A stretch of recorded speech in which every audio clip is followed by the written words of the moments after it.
Hey, what's going on, guys? It's your boy, Nerdmodon, and I'll be doing a gameplay commentary over some Battlefield 4. The beta is currently live, and I've actually been enjoying quite a bit of it, to be honest with you guys.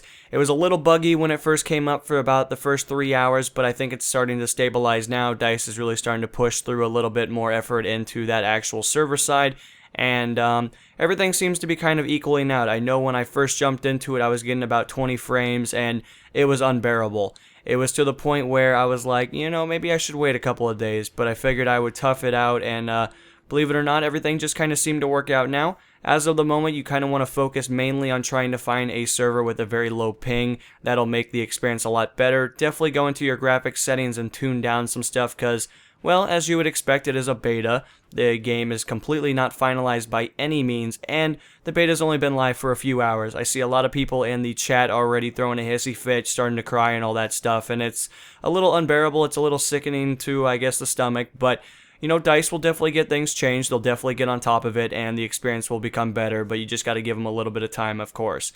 So anyway, guys, for this particular episode, I wanted to jump into it and talk about the attack helicopter for the Chinese fraction. The helicopter's name is the Z-10W, and it is an attack helicopter, again, for the Chinese fraction. As many of you guys know, we are bringing in another fraction into the Battlefield franchise, and it's definitely welcoming to, have the luxury of being able to play with new characters.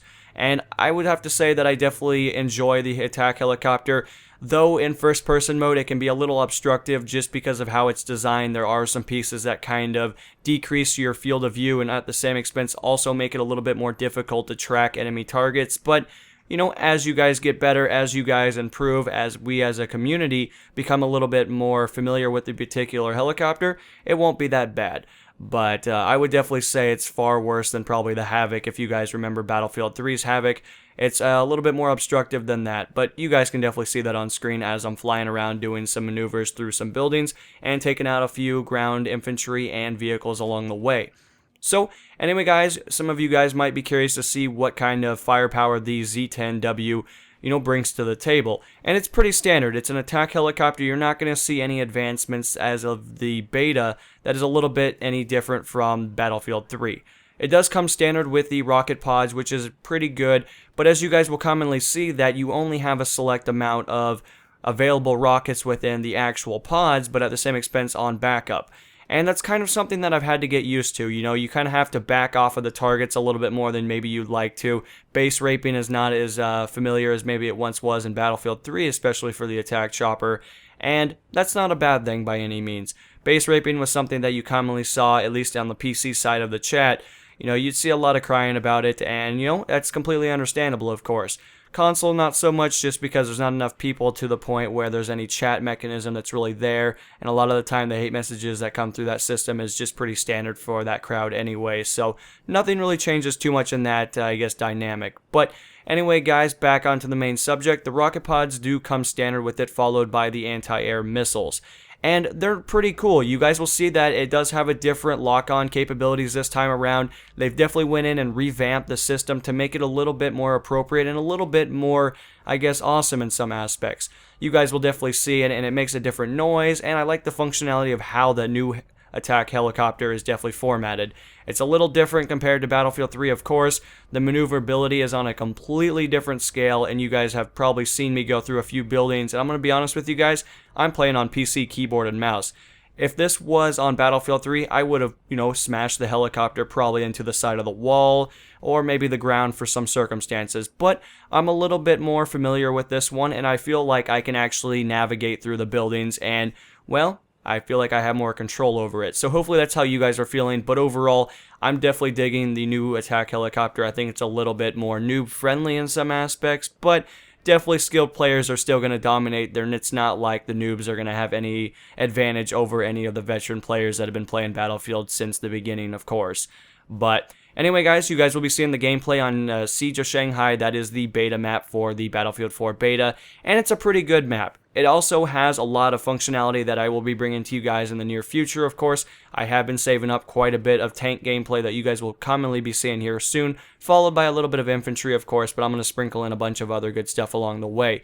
But on the subject of the attack helicopters, there is an anti-air kind of system setup and the I would say the American spawn, if I'm correct on that. So you guys will definitely see me try to push their spawn a little bit, and unfortunately it doesn't lead to a very successful run. It kind of shoots me down and slaps me around a little bit, and unfortunately I do get a death as a result. But that's my fault. I should have realized that DICE is somebody to definitely stick something in the spawn that is going to hinder or decrease the ability for base rape. And that's a good thing, of course. At least it's in a spot that isn't going to ruin the rest of the game, and it's not going to take away from the attack choppers. And as far as I can see, there's nothing really on the map that is really a hindrance to the attack chopper as well. As long as you stay away from their base, you should be okay, at least on that side, of course. Now, when it comes down to the 50 calibers that are mounted on top of the vehicles, they can kind of tear you a new one a little bit. It's not as damaging as you might think, but you definitely don't want to take it for granted. You don't want to look at those vehicles and go, oh, aren't you just so cute? You're shooting at me with a 50 caliber. Because believe it or not, we may not get the disables that Battlefield 3 once brought to it, but that slight disable that does occur if you do reach the critical hit zones can kind of screw you up, and it might also make you smash into a wall and kill yourself and your fellow soldier, of course. But just try to take that into consideration. Try to take out those vehicles as quickly as possible, because those 50 cals can definitely do some critical hit damage, and we definitely don't want that. We don't want you falling out of the sky and blowing up. Now, when it comes to the functionality of what else it comes with, it also comes with a set of flares, as you guys have probably already figured out.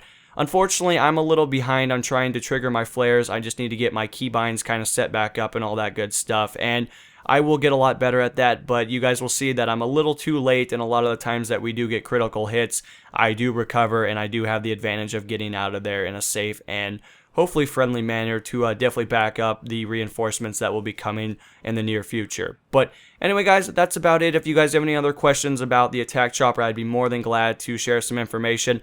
I'm sure a lot of the answers can be quickly answered just by your fellow people in the comments, but as well as just simply watching the video. Ammunition counts and all that's pretty standard. Nothing changes too drastically there. It's always a good idea to use up your beginning and then stockpile your others for the upcoming infantry that can, pose a threat to you, of course.